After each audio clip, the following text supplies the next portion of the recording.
If you want to verify your PayPal account without linking a bank account or credit card, it's important to understand how the system works and what options are actually available.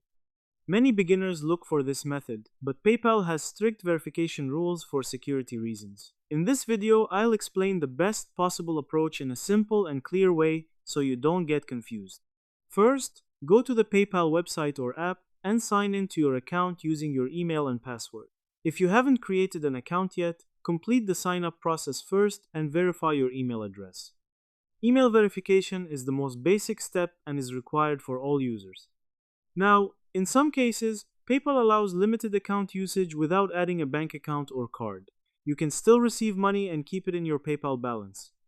However, to fully verify your account and remove limits, PayPal usually requires financial verification. One alternative method is identity verification. Go to your account settings and check if PayPal is asking for identity confirmation.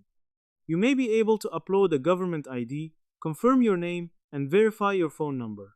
Completing these steps can increase your account trust level even without a bank or card. Another option is receiving payments from trusted sources. Sometimes consistent activity and verified transactions may reduce certain limitations over time, but this is not guaranteed. It's important to understand that there is no guaranteed or official way to fully verify a PayPal account without a bank account or credit card.